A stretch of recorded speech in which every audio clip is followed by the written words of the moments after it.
Okay, I'll admit it, I actually like going to IKEA. Not because I want to buy as much furniture as I can and then shove it all into 300 square feet of my house. No, but because I actually find it somewhat inspiring. I mean, when you go there, you see a handful of different items being featured, and they're just arranged in different ways from one area to another, and they come up with a completely different feel in each of those places. Plus, if you've never had their Swedish meatballs,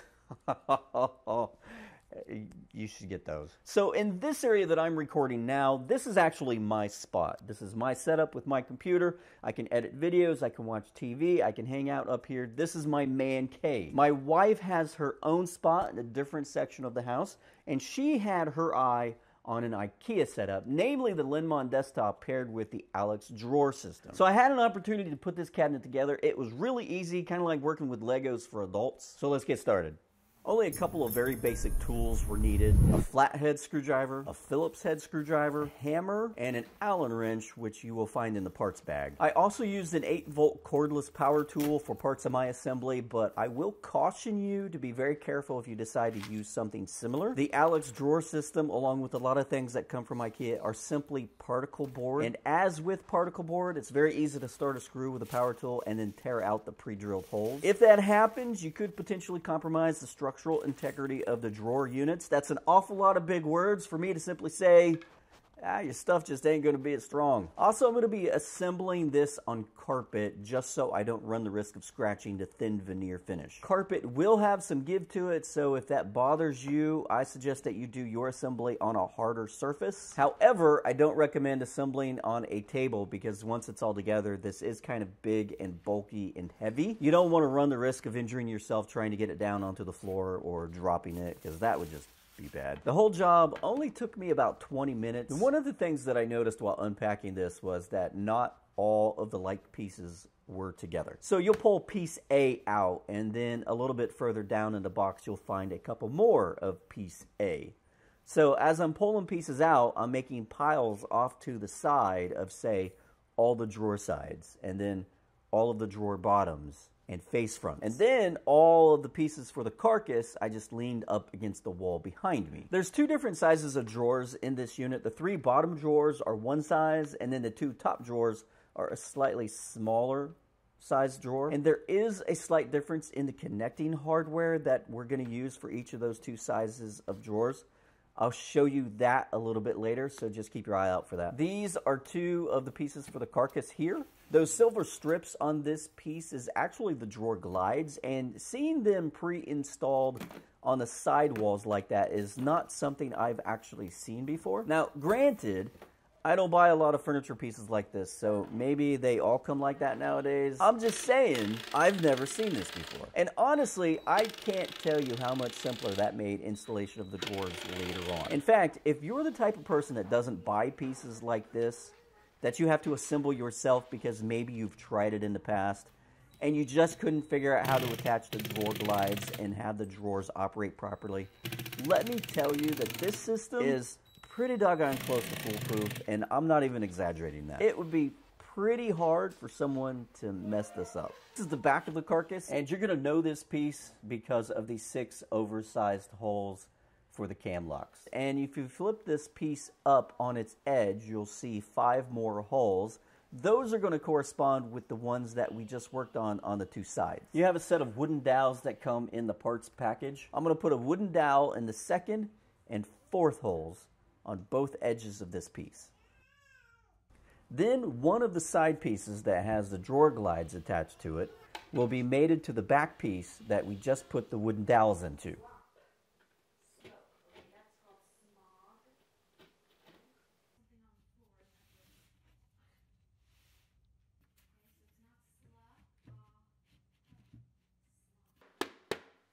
These are the cam locks. You have 2 different sizes of cam locks that came with the unit.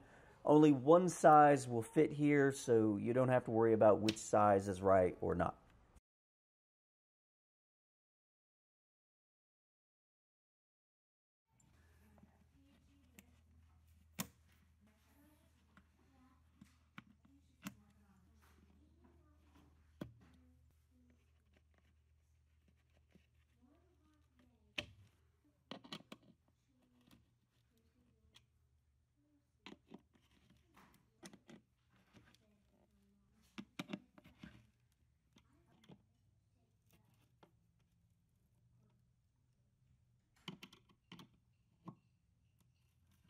With that done, we can turn our attention to the top and bottom pieces for the carcass. There are different hole patterns on the two pieces, so I'm going to work on this one.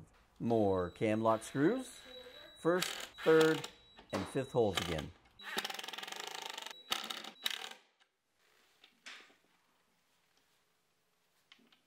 Wooden dowels for 2 and 4.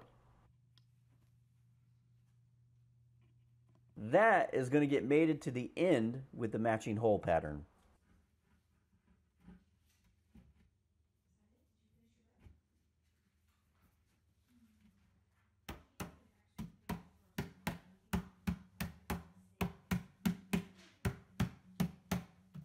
Now I can flip that over and install the cam locks.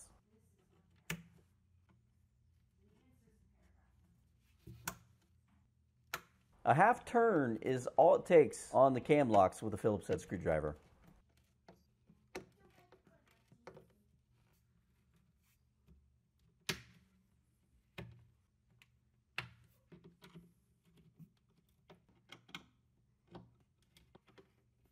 Only one more piece left for the base assembly portion. 4 wooden dowels is all this one gets before we attach it.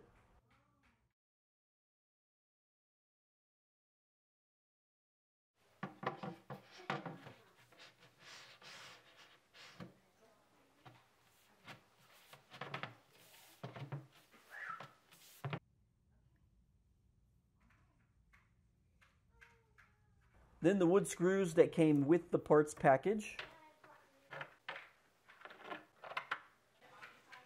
The Allen wrench I'm using is just the one that IKEA gives you. It also is in the parts package.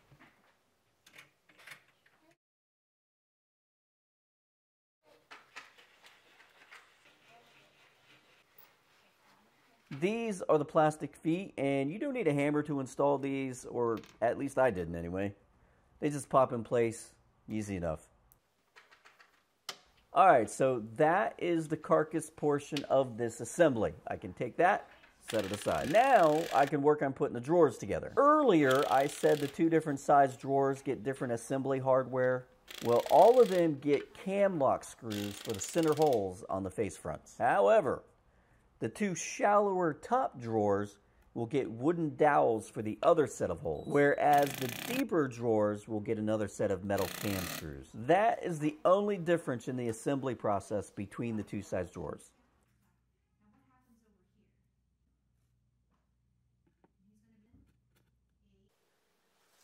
The only thing you really got to look out for here is just make sure that the dados for the drawer bottoms match up all the way around. There are 2 notches in each of the bottoms. Those are going to go towards the face fronts. The white side of the bottom should face up so that when you pull the drawer out, you see the finished side of the bottom panel as opposed to the unfinished side. This final piece here just goes in like so. The back of the drawer will get these weird plastic dowel thingies. Why they didn't just use wooden dowels, I have no idea. Each side of all the drawers near the face front will get cam locks. Alright, let's put the drawers in. Pretty self-explanatory. There are grooves on the side of each drawer called dados. They just slide onto the drawer glides. But we're not done yet. As you pull the drawers out, the glides are supposed to come with the drawers. However, they have not been secured to them yet, and you may find that they get stuck inside the unit and they won't pull out with the drawers. In order to get them to come out with the drawers so we can attach them, just take a flathead screwdriver, slip it back into the dado, and press the glide against the side of the drawer. Then as you pull the drawer out, the glide should come with you. Only one single screw secures the glide to the drawer. And we can do that on both sides. So this is the IKEA Alex drawer system. I'm actually kind of impressed with this. The last time that I bought a piece like this was at another big box retailer, probably more than 20 years ago, and the fit and finish on that piece was horrible. I don't even think that one made it 6 months in my house. And at the time, I didn't even have kids. But the fit and finish on the IKEA Alex drawer system is actually pretty good. The drawer fronts set flush with the front of the carcass. So on the bottom, you have 3 deeper drawers. The 2 top ones are shallower. Also, the drawer faces don't catch the sides of the carcass as you push them in and pull them out. So that's pretty good. The operation of the drawers is really smooth. I like this glide system that IKEA uses with them. Even when you have a bunch of weight in a drawer, like this one here has a bunch of stuff in it, and it's a lot heavier than the other ones, but it actually runs, in my opinion, a little bit smoother than if you didn't have anything in them. As for the amount of stuff that this holds, it actually holds quite a bit. Now this is the black one that I just assembled in this video, but you can see in the top drawer I have some remotes for my monitor, other remotes for my LED lighting that I have, some of my thumb drives, my microphones, and some tripods. In the second drawer, I have all of the camera lenses that I have. And then in the third drawer, I have some more random gear that I have. And then I just have some random wires, some USB cords and things like that in the fourth drawer. And in the fifth drawer, I don't even have anything except a couple of manila folders that I use for tax purposes and things like that. So the burning question that's on everyone's mind, $89. Is that worth it for this IKEA drawer system? Well, the build quality is pretty good. The fit and finish is not bad, and it holds a lot of stuff. I can definitely see why it's so popular. So for $89, I give it a thumbs up. Hey, thanks for watching. Don't forget to subscribe if you haven't. If you're new here, check out some of my other project videos. My philosophy is simple and easy. So you're not going to find a lot of complicated things that you'll never be able to do because you don't have a $5,000 table saw. In fact, a lot of the projects that I do and feature on my channel can be done with minimal tools. But I also go over some advanced techniques just so we can take your DIY to the next level. Don't forget to leave a comment, and until then.